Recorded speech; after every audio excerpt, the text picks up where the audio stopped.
The Story of D.B. Cooper. Welcome to the LoFi and Stories channel, where each soft beat accompanies an engaging narrative that transports you to unforgettable moments in history. Today, we will delve into one of the greatest unsolved mysteries in American history, the hijacking of Flight 305 by the enigmatic figure known as D.B. Cooper. Prepare for a detailed and fascinating journey through every aspect of this story that continues to intrigue and captivate the public's imagination. So, sit back, and let yourself be carried away by this engaging narrative. Background: the 1970s were a time of change and uncertainty in the United States. The country was recovering from the turbulence of the 1960s, marked by civil rights movements, protests against the Vietnam War, and radical cultural changes. The economy faced challenges with oil crises and inflation, but there were also significant advances in areas like technology and human rights. In aviation, this period also brought great challenges. Air travel security was considerably more relaxed than it is today, with few procedures for passenger and baggage screening. Airplane hijackings were not unheard of, but they were generally related to political issues, such as asylum requests in Cuba. The hijacking by D.B. Cooper, however, was different and stood out for its audacity and the mystery that surrounded it. The day of the hijacking. It was the eve of Thanksgiving, November 24, 1971. Airports were bustling with passengers eager to reunite with their families for the holiday.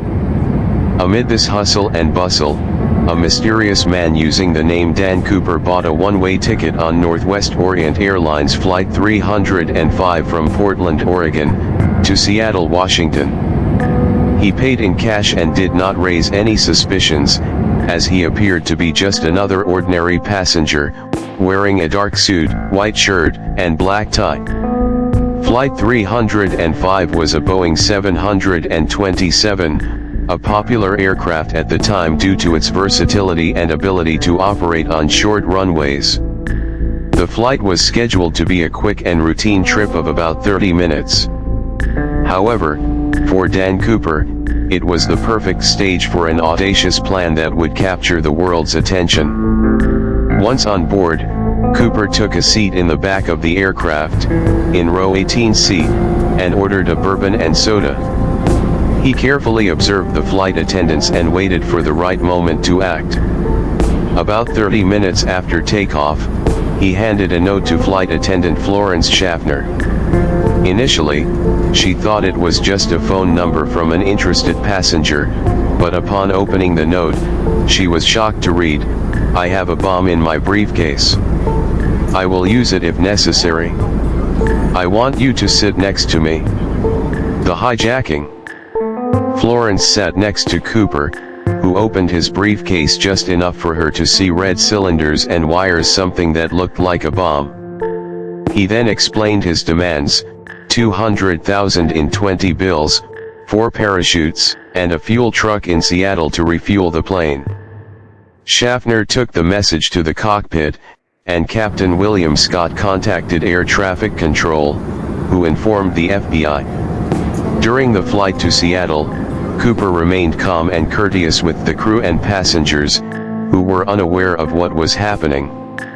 He even paid for his drink and offered to pay for another round for the flight attendant. Meanwhile, authorities in Seattle were preparing to meet his demands, gathering the money and parachutes. As they waited, the passengers were relatively oblivious to the drama unfolding. Many would later recall noticing the tense calm of the flight attendants but not knowing the reason. The flight, which should have been short, was now in a holding pattern above the Seattle airport. When the plane landed in Seattle, Cooper allowed the 36 passengers to disembark safely in exchange for the money and parachutes. He kept some crew members as hostages and gave clear instructions on how to take off again, this time heading for Mexico. The plane took off at 7:40 p.m., with the intention of flying low and slow to facilitate Cooper's jump. The escape. Shortly after takeoff, Cooper ordered the crew to lock themselves in the cockpit and maintain a specific route and altitude.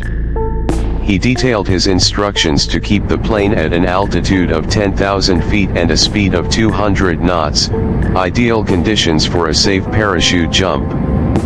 He also instructed the crew to keep the plane's flaps at 15 degrees and the landing gear down.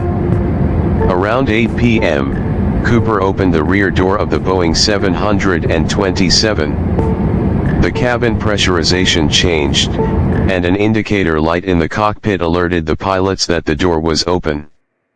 At some point during the flight, he donned one of the parachutes, secured the bag of money to his body, and prepared to jump.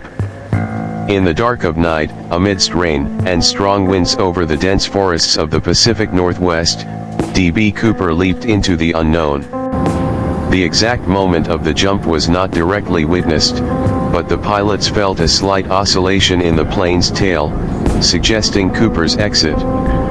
When the plane landed in Reno, Nevada, a few hours later, Cooper was no longer on board. The search for him began immediately, with rescue teams and the FBI scouring the vast and rugged region below the flight path. Despite intensive efforts, no trace of Cooper or the money was found. The investigation. The FBI investigation, codenamed Northwest Hijacking, became one of the largest in the agency's history. For months, agents pursued every lead, interviewed witnesses, and reviewed all the evidence. They scoured the forest and rivers, searched among local residents, and studied financial records for the marked ransom notes. However, the lack of concrete leads and the audacious nature of the crime hindered progress. FBI agents conducted exhaustive searches in the forested areas where Cooper was believed to have landed. They utilized helicopters, search dogs, and ground teams to track any sign of the hijacker. Meanwhile, the media extensively covered the case, and the public was fascinated by the mystery. Many admired Cooper's audacity and meticulous planning, while others were baffled by his ability to disappear without a trace. The intensive search included interviews with hundreds of people who might have seen or known someone matching Cooper's description. The detailed reconstruction of the flight events revealed that Cooper had chosen his moment with precision, taking advantage of the weather conditions and the region's geography to maximize his chances of disappearing. Personal accounts. One of the central figures in the event, Florence Schaffner, the flight attendant who received Cooper's note, described him as calm, polite, and well-spoken. She recalled how Cooper never raised his voice or showed anxiety, even in critical moments. His composure impressed the crew and, in a way, helped keep the situation under control. Captain William Scott also shared his memories of the incident. He highlighted the clarity and firmness of Cooper's instructions, stating that the hijacker seemed familiar with the aircraft's operations. Scott and his team meticulously followed Cooper's instructions, trying to ensure the safety of everyone on board. Passengers like Tina Mucklow, another flight attendant, remembered Cooper's calm demeanor. She sat next to him for much of the flight and briefly conversed with him, noting that he seemed to have a very well-defined plan. He knew exactly what he wanted and how to get it, she said in later interviews. Theories and suspects. Over the years, many suspects have been investigated, but none have been definitively identified as D.B. Cooper. Some of the main suspects included Richard Floyd McCoy, a Vietnam veteran who carried out a similar hijacking months after the Cooper case. He was captured and imprisoned but always denied being Cooper. His experience with parachuting and similarities in modus operandi made him a suspect, but the lack of concrete evidence maintained the mystery. Dwayne Weber. On his deathbed, Weber confessed to his wife that he was D.B. Cooper. She found evidence suggesting a connection, such as an old plane ticket to Seattle and details he knew about the case. However, no definitive proof was found to confirm his identity as Cooper. Kenneth Christensen, a former Northwest Orient Airlines employee who supposedly behaved similarly to Cooper. Christensen lived a modest life, but there were intriguing coincidences, such as his experience with planes and parachutes. However, the evidence against him was circumstantial. Other lesser-known suspects also emerged, each with an intriguing story and a possible connection to the case.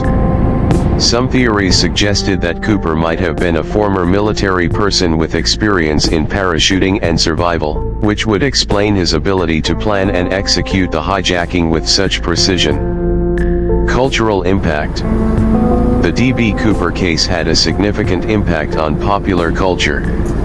He was portrayed in numerous books, movies, and television shows, often romanticized as an anti-hero or a modern-day Robin Hood. The image of a mysterious man jumping out of a plane into the dark with a bag of money captured the public's imagination and became a cultural icon. Additionally, the case led to significant changes in air travel security. The Cooper vane, a device that prevents the rear doors of airplanes from being opened in flight, was introduced to prevent similar hijackings. The Federal Aviation Administration (FAA) also implemented stricter security measures at airports. D.B. Cooper's legacy lives on in festivals, mystery enthusiast gatherings, and even in Hollywood productions. Films and series inspired by the case keep public interest alive, while conspiracy theorists and amateur investigators continue to explore every possible clue. Cooper has become an emblematic figure, a symbol of audacity and mystery that transcends generations. Recent developments. In recent years, new developments and theories have continued to emerge. In 2016, the FBI officially closed its active investigation of the case, but many amateur investigators and mystery enthusiasts continue to seek the truth. Some new evidence, such as pieces of money found along a river in 1980, provided intriguing clues, but no definitive answers. The D.B. Cooper enthusiast community remains active, sharing theories, leads, and evidence in online forums and annual conferences. The fascination with the case demonstrates how a single act can leave a lasting mark on history and the collective imagination. Conclusion. These stories are a powerful reminder of life's complexities and the incredible human capacities for courage and resilience. The mystery of D.B. Cooper continues to intrigue us, an unsolved enigma that defies our understanding and fuels our curiosity. Thank you for following this narrative with us today on LoFi and Stories. If you enjoyed it, don't forget to subscribe to the channel and leave your suggestions for future stories. Until next time, keep being inspired with each soft beat.